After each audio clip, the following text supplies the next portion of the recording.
Seja muito bem-vindo você que escolheu acompanhar o nosso estudo bíblico de hoje.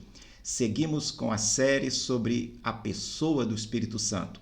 E hoje o nosso tema é ser templo do Espírito Santo. Uma palavra, talvez uma expressão um pouco complicada, mas nós vamos estudar o texto sagrado e o que significa realmente esse assunto. E falando em texto sagrado, importante você ter em mãos a sua Bíblia, porque vamos utilizar algumas passagens como base para o nosso estudo. E importante também nós juntos orarmos ao Senhor para que Ele nos oriente nesse estudo. E eu convido você a fazer isso comigo nesse momento. Bondoso Pai, Pai eterno, Pai celeste, nós te agradecemos a oportunidade de estudar a Tua palavra.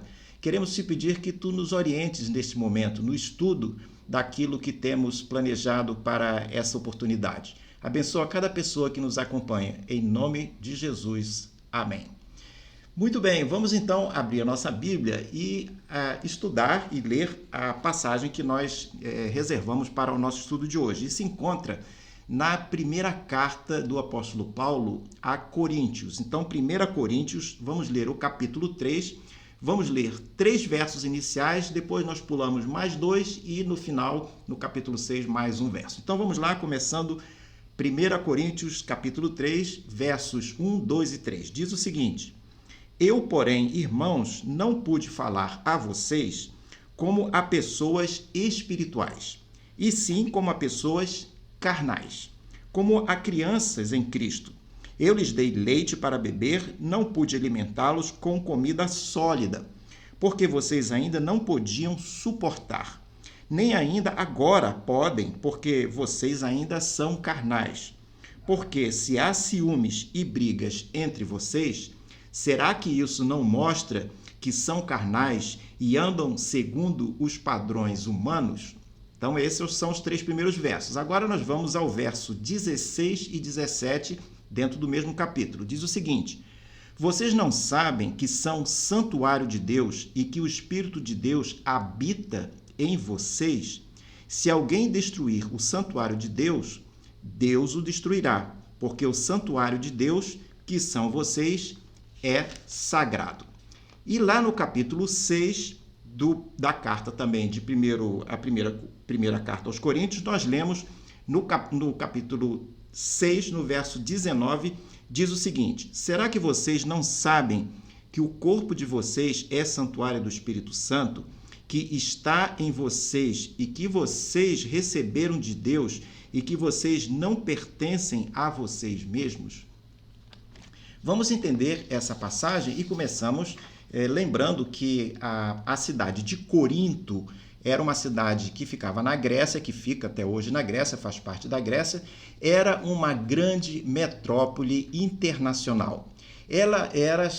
Corinto era cheia de prosperidade material e pessoas de diferentes origens. Quando se falava em Corinto, imediatamente o que vinha à mente era a sua riqueza e o seu luxo, mas também vinha à mente das pessoas o seu alcoolismo, a sua imoralidade, os seus vícios e os atos vergonhosos de muita gente da sua população. Pode-se dizer que Corinto nos lembra as grandes metrópoles dos nossos dias. Ela era repleta de prosperidade, mas era também repleta de corrupção moral. O lado mal da cidade era tão marcante que na língua, que no idioma grego, eles inventaram uma palavra que era corintianizar. Corintianizar era uma palavra que significava, ligava, tinha uma relação com uma pessoa que vivia bêbada, né? Ou que vivia na corrupção moral. Então, a fama da cidade havia essa questão muito negativa sobre a conduta da sua população. O que ocorre é que Paulo organizou uma igreja em Corinto. Em uma das suas viagens missionárias, ele organizou essa igreja lá e, posteriormente, ele segue para a cidade de Éfeso, onde ele funda também uma outra igreja. Quando ele estava em Corinto, ele, então, guiado pelo Espírito Santo, permanece naquela cidade por 18 meses e é nesse período que ele organiza a igreja de Corinto. Após certo tempo, quando ele deixa a cidade, no ano de 55, por volta de 55 depois de Cristo, como mencionamos, ele se estabelece em Éfeso, onde ele vai ficar por 2 anos. Durante esse período que ele está em Éfeso, a expectativa de Paulo é que a igreja lá em Corinto se desenvolvesse, que ela crescesse, que ela se ampliasse. Era essa a sua expectativa.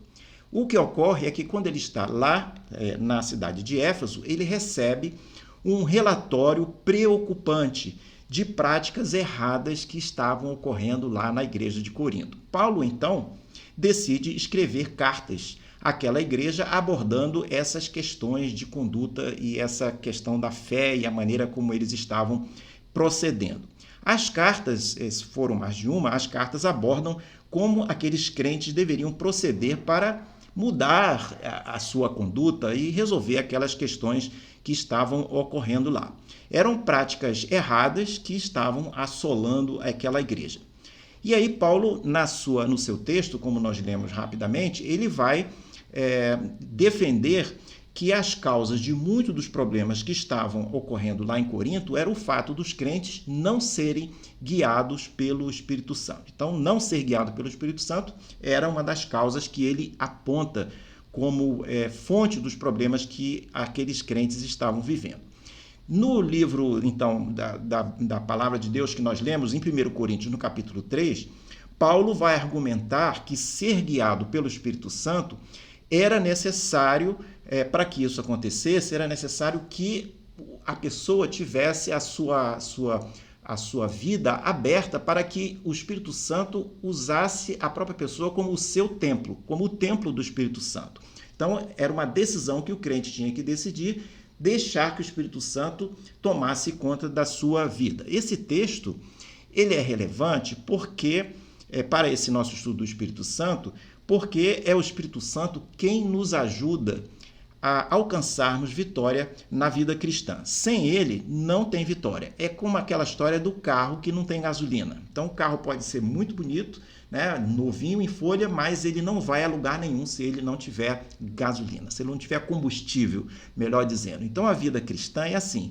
O crente pode ser muito dedicado, pode ser muito isso ou aquilo, mas se não tiver a presença do Espírito Santo na vida dele, ele fica meio que paralisado. Então, dentro dessa nomenclatura, dentro dessa linguagem que Paulo está dizendo, ser o templo do Espírito Santo, como ele diz, significa ter o Espírito Santo habitando nos pensamentos e na vontade do crente. Não ter o Espírito Santo habitando nos crentes era, portanto, a causa, segundo Paulo, a causa raiz dos problemas que eles estavam enfrentando lá naquela igreja na cidade de Corinto. Ser guiado pelo Espírito Santo começa no momento em que a pessoa aceita Jesus como Salvador e Senhor da sua vida. Os coríntios tinham, sim, aceitado Jesus como Salvador, aqueles que participavam da igreja de Corinto, mas havia alguma coisa errada, pois eles não estavam sendo guiados pelo Espírito Santo. É possível alguém aceitar Jesus e não ser guiado pelo Espírito Santo? Vamos ver a resposta no próximo quadro. Dentro desse tema, dominados pelo Espírito Santo, ter o Espírito Santo presente na vida, versus o espírito do mundo, é isso que Paulo vai fazer, essa contraposição. Então, Paulo vai responder essa pergunta que nós fizemos: é possível um crente, mesmo sendo crente, não ser guiado pelo Espírito Santo? Paulo vai identificar, para responder essa pergunta, 2 tipos de crente: o crente espiritual e o crente carnal. E vamos ver o que tem de diferente entre os dois. Paulo argumenta nessa sua primeira carta aos Coríntios que ser templo do Espírito Santo deve levar o crente a agir como crente espiritual. Isso é a linguagem que ele usa lá no texto que nós abordamos. Esse crente espiritual, então, está de um lado, e em oposição a ele nós vamos encontrar o crente chamado crente carnal. O crente carnal, ele aceitou Jesus, mas ele é dominado pelo espírito do mundo e não pelo Espírito Santo. O crente carnal é aquela pessoa que é salva em Jesus Cristo, tem o Espírito Santo habitando dentro, no seu espaço interior, mas de uma forma que a maior parte da sua realidade ela é dominada pelo espírito do mundo e não pelo espírito do Espírito Santo de Deus. Vale notar que, quando se fala em crente carnal, não significa necessariamente aquele que tem a sua mente ou a sua conduta voltada para as práticas pecaminosas de natureza sexual. Muitas pessoas se esquecem que o significado do crente carnal pode ser também a pessoa que trata mal os outros, a pessoa que pratica idolatria, a pessoa que pratica inimizades, a pessoa que pratica dissensões, divisões, ciúmes, iras, fofocas. Tudo isso é um comportamento do crente carnal, né? Não tem nada de comportamento sexual aqui, mas são comportamentos caracterizados dentro dessa nomenclatura como o crente carnal. E o que acontecia com aqueles crentes lá na igreja de Corinto era exatamente isso. A igreja estava repleta de crentes carnais. O assunto dessa carta Paulo aos Coríntios continua sendo muito atual, e ela é muito atual porque esse fenômeno continua a acontecer em certas igrejas atualmente.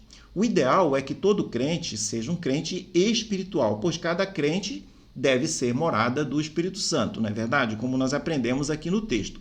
E deveria, portanto, se é morada do Espírito Santo, ele deve andar no Espírito e dar frutos espirituais. Tanto o crente carnal quanto o crente espiritual, eles lutam contra o espírito do mundo, que afastam esses crentes das coisas de Deus. A diferença entre eles, nós vamos encontrar, é que o crente carnal está perdendo a batalha. E o crente espiritual, pela graça de Deus, ele consegue ser vitorioso. Mas o que é exatamente o crente carnal? E aí, no próximo quadro, nós temos 5 pontos que nos ajudam a entender um pouco mais o que é esse crente carnal que o apóstolo Paulo está falando. A primeira característica é que as atitudes e pensamentos e ações do crente carnal não são dirigidas pelo Espírito Santo. O crente carnal é aquele cujos pensamentos e atitudes são dirigidas pela carne, enquanto que o crente espiritual tem suas atitudes e seus pensamentos e suas ações guiadas pelo Espírito Santo. O crente carnal aceitou Jesus como Salvador e, com isso, ele tem o Espírito Santo consigo, mas ele escolhe inibir a ação do Espírito Santo dentro da sua própria vida.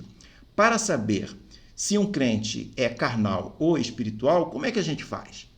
A resposta é: basta observar a vida espiritual de um e de outro. Pela vida espiritual, temos uma indicação se aquele crente é carnal ou é um crente espiritual. Isso nem sempre é fácil, porque muitas vezes os crentes carnais, eles fingem que são espirituais, eles acham que são espirituais sem ser efetivamente espirituais. A segunda característica desse tipo de crente é que o crente carnal pode ser confundido com o incrédulo, com aquele que não crê em Jesus como Salvador.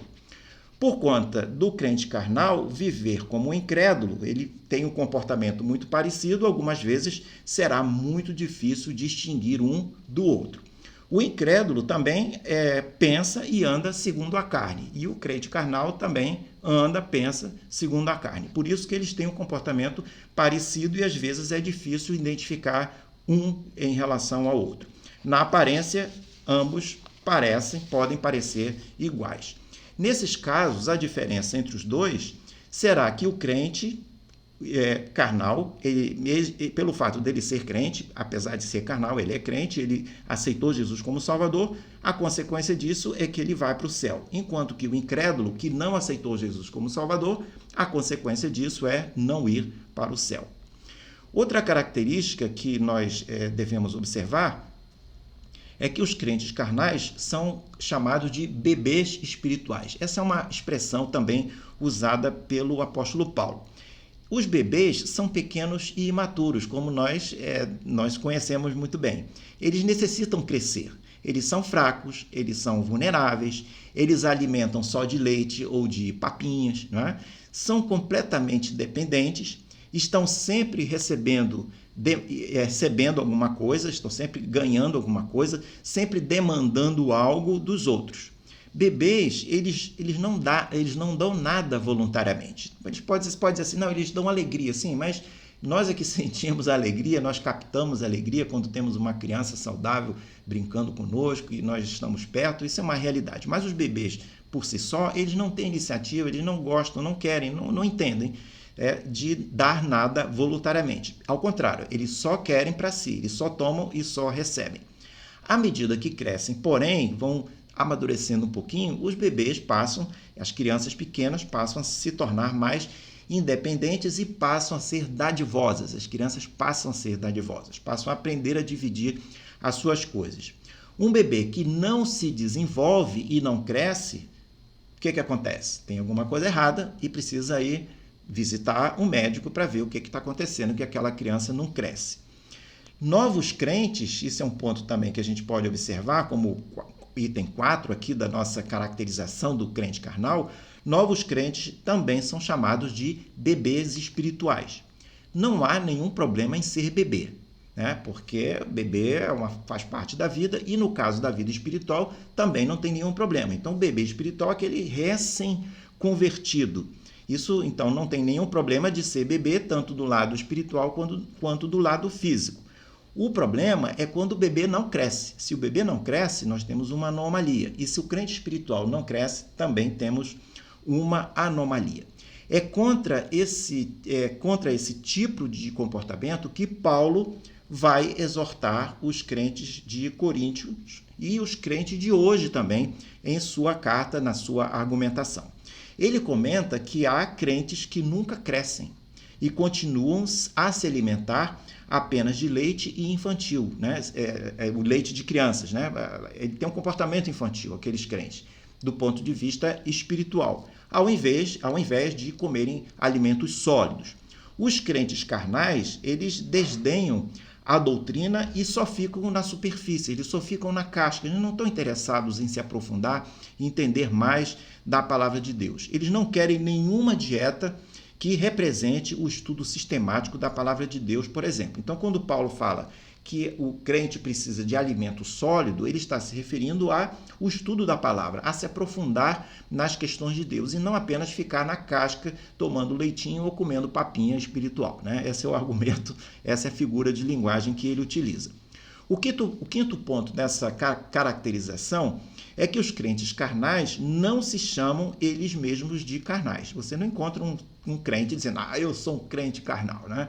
Não existe isso. Eles se acham, os crentes carnais, eles se denominam como crentes espirituais. Eles podem até ser percebidos por outros como espirituais por conta de suas atitudes muitas vezes dissimuladas, muitas vezes fingidas.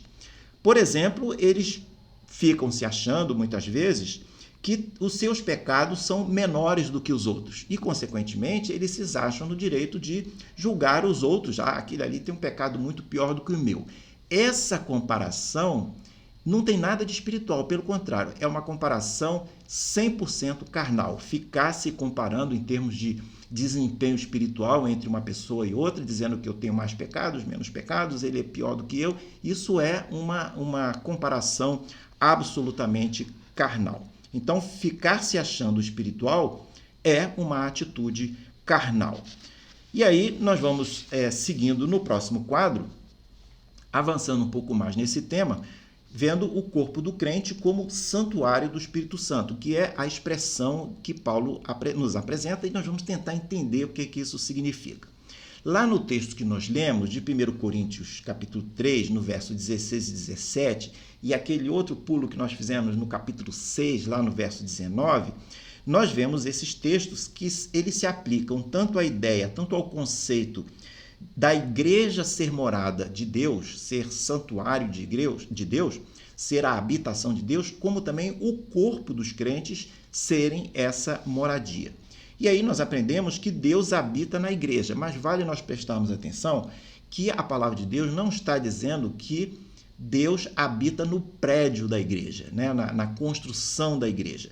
A igreja, simplesmente porque a igreja não é o prédio.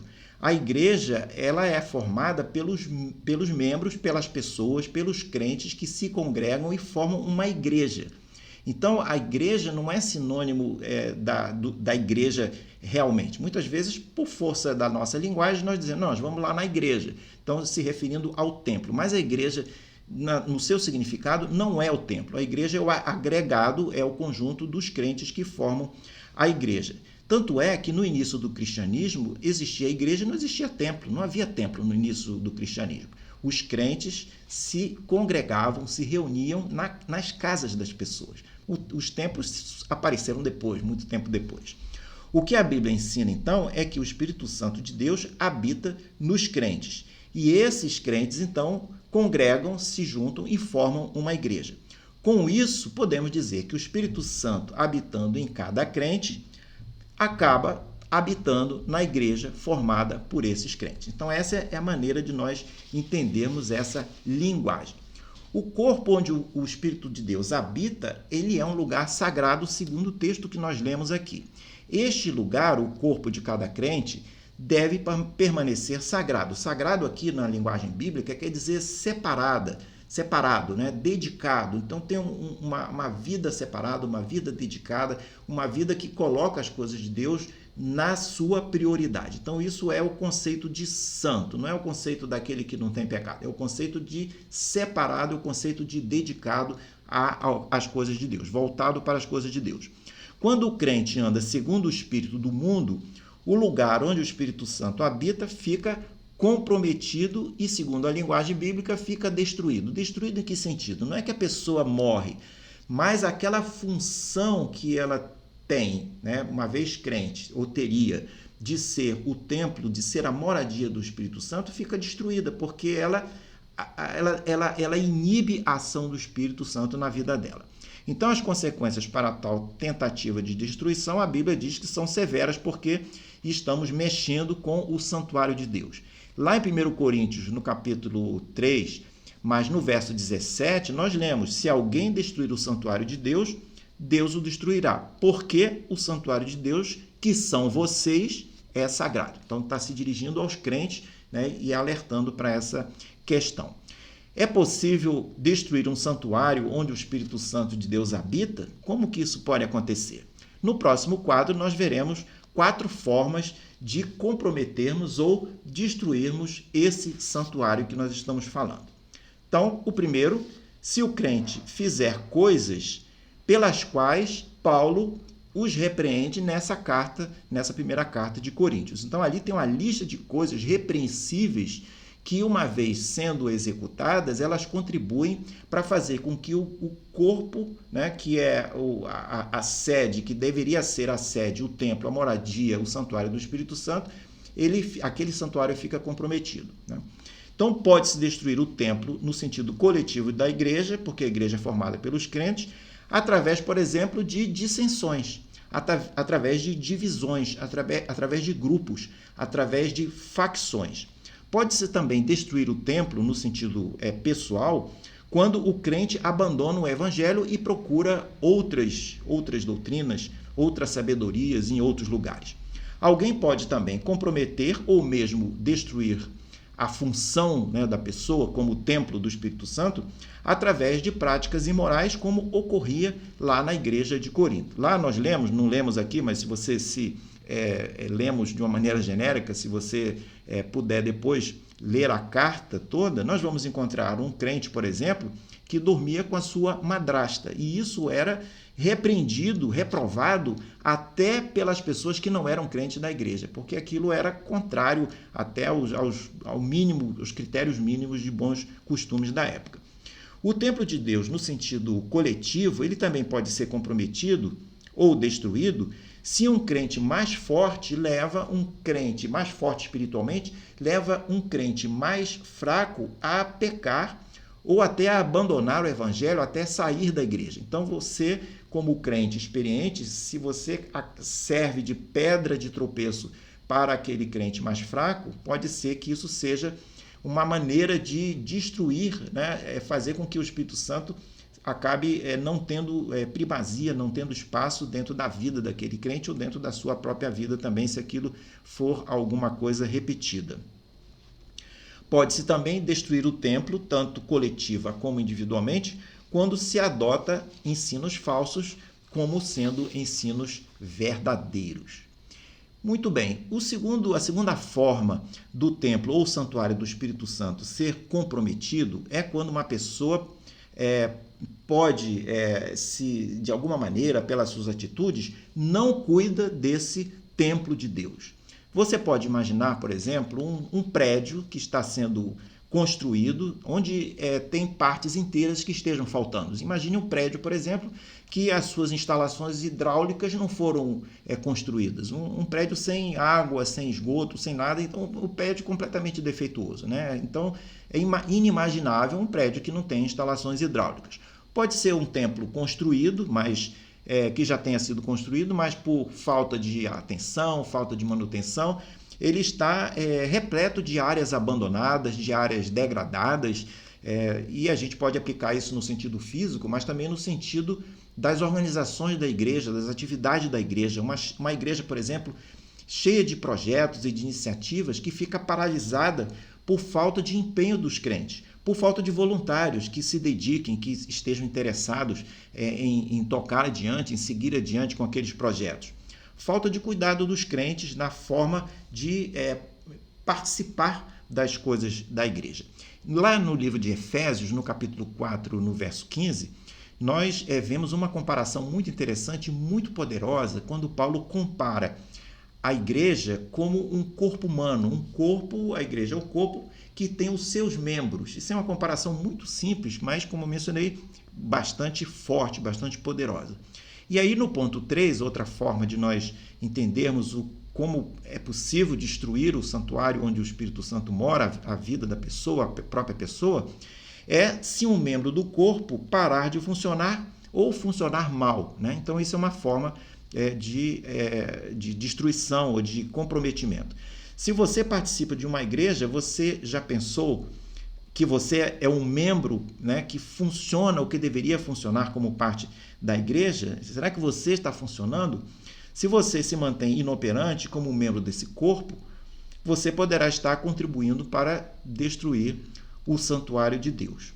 Um bom número de crentes está na igreja, mas talvez de uma maneira assim muito tranquila, né? Porque eles estão mais interessados em receber do que contribuir, do que participar.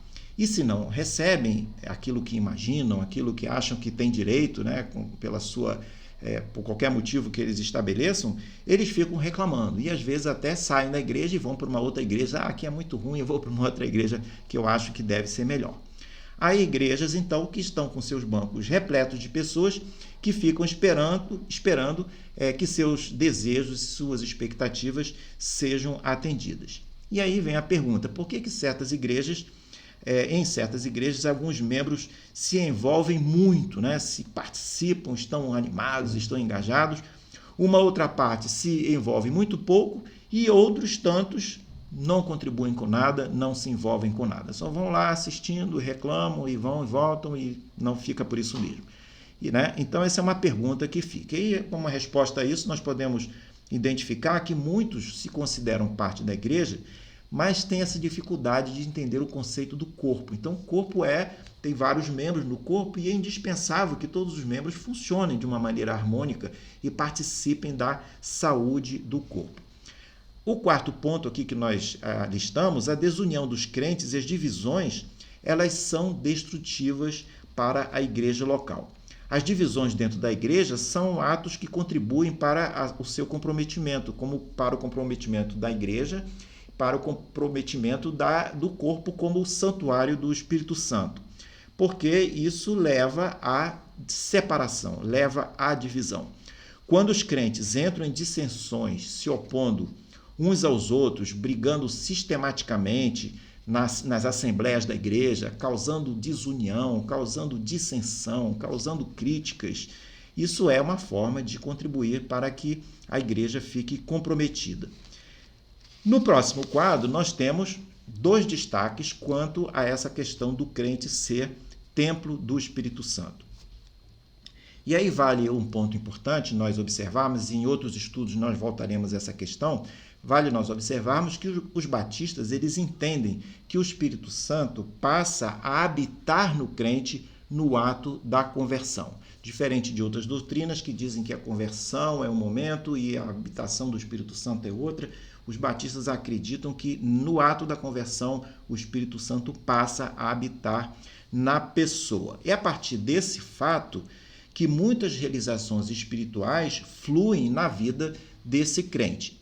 Em João, capítulo 14, 16 e 17, nós vamos ver que Paulo afirma que Jesus nos enviaria o Consolador e que esse Consolador habitaria em nós. E aí, por conta disso, 2 destaques que eu trago para você. Primeiro, que a morada do Espírito Santo, a moradia do Espírito Santo na pessoa é algo individual, é algo pessoal e tem a ver com a salvação. No Antigo Testamento, nós vimos isso em estudos passados, o Espírito Santo de Deus veio sobre pessoas selecionadas, tais como reis, sacerdotes, profetas. Mas no Novo Testamento, o Espírito Santo habita em todos os crentes. Atos 2,38, nós vemos Pedro declarando que o Espírito foi prometido a todos aqueles que viessem a crer em Jesus como Salvador.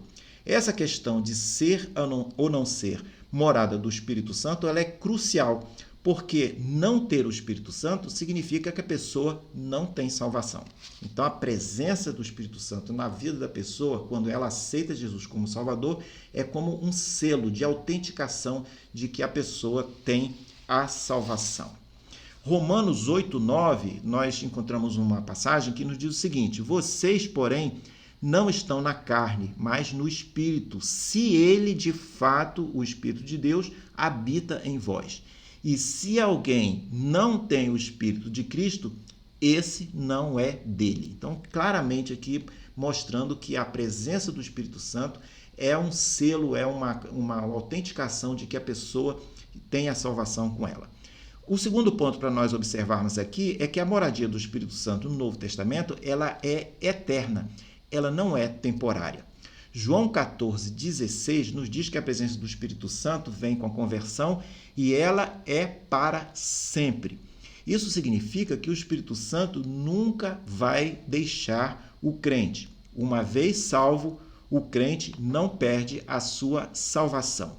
Lá em João 6, no capítulo 6, verso 37, nós lemos um versículo que diz: o que vier a mim, Jesus dizendo, o que vier a mim, de modo nenhum o lançarei fora. Então, se você procurar a presença de Jesus, Jesus como Salvador e Senhor, entregar a sua vida a Ele, o Espírito Santo vai vir, passa a habitar na sua vida e isso não vai encerrar, não vai se encerrar. Você pode até se afastar, se esfriar, como um crente, como uma brasa que se afasta da fogueira, pode ir apagando, mas a salvação não é perdida, conforme nós entendemos a partir da leitura da palavra de Deus.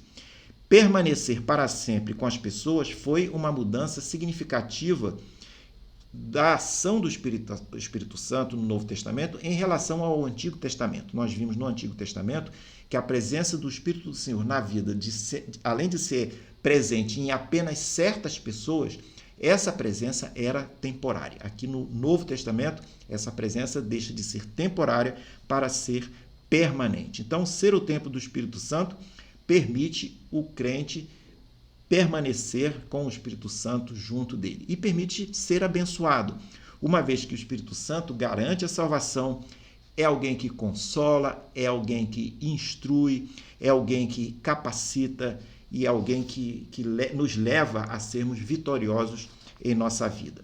No próximo e último quadro, nós vemos algumas conclusões, e aí baseados ou inspirados nessa pergunta: como o Espírito Santo pode nos impactar morando em nós?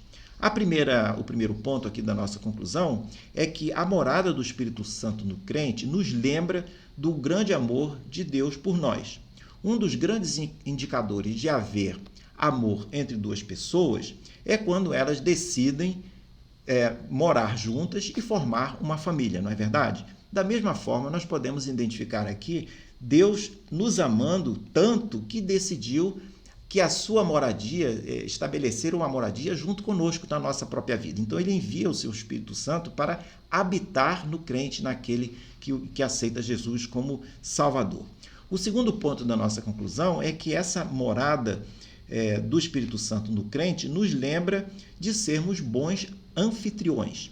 Efésios 4,30 levanta um ponto muito interessante e oportunamente, creio que nós voltaremos a estudar esse assunto, mas aqui nós lemos Efésios 4,30, ele diz: e não entristeçam o Espírito Santo de Deus, no qual vocês foram selados para o dia da redenção. Entristecer o Espírito Santo significa inibir a ação do Espírito Santo em nós.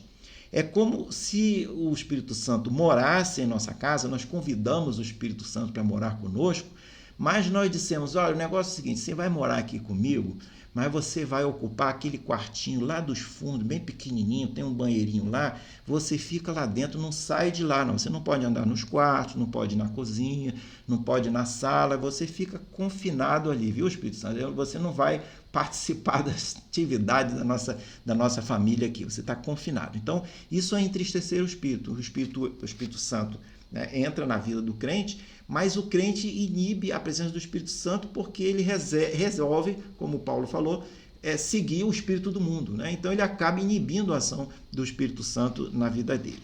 Então é importante que nós sejamos bons anfitriões. Como que a gente pode ser um bom anfitrião do Espírito Santo? Abrindo todos os cômodos da nossa vida, da nossa casa, para que ele habite, para ele seja um hóspede participante da casa, que ele esteja livre de ser segregado, de estar confinado, né? Que ele possa participar de tudo. Então, vale notar, aí você diz assim, poxa, mas a gente tem o poder de confinar o Espírito do Senhor num quartinho lá nos fundos, num compartimento dentro de nós? Sim, nós podemos, porque nós temos o livre-arbítrio, né? Então, encontramos um versículo muito interessante lá em Apocalipse 3:20, Jesus se manifestando, ele diz assim: eis que estou à porta e bato. Se alguém abrir a porta, eu entrarei e cearei com ele e ele ceará comigo. Então Jesus está na porta batendo. Ele não mete o pé na porta, né? O Senhor não vai passar por cima do nosso livre-arbítrio. Então você pode aceitar Jesus como Salvador, ele vem habitar na sua vida, mas você pode decidir confiná-lo ele lá no quartinho dos fundos, no quartinho da bagunça, e deixando o Espírito Santo longe das suas decisões, da sua vida, do seu cotidiano. E isso é um problema porque você acaba sendo um crente carnal, como nós vimos lá a expressão usada pelo apóstolo Paulo. Para nós não entristecermos o Espírito Santo, na verdade nós devemos nutrir a presença dele entre nós. Como que a gente pode fazer isso? Lendo a Bíblia, lendo a palavra de Deus, participando dos estudos bíblicos, praticando a oração, buscando viver uma vida correta, buscando atender ao próximo, ser dadivoso, tendo uma vida cristã saudável. Dessa forma, o Espírito de Deus poderá se sentir bem na nossa casa, na nossa vida, habitando em nós, em vez de se sentir um visitante negligenciado ou segregado ou confinado apenas num compartimento da nossa vida. Em retorno, o que nós vamos ter? Poxa, nós vamos ter o poder do Espírito Santo na nossa vida, nos ajudando a servirmos, a termos uma vida cristã saudável e viver de tal forma que nós venhamos a superar os obstáculos e as dificuldades que nós teremos em nossa vida com a presença e com a ajuda e com a orientação e com a sabedoria do Espírito Santo de Deus em nossa vida. Terceiro ponto da nossa conclusão.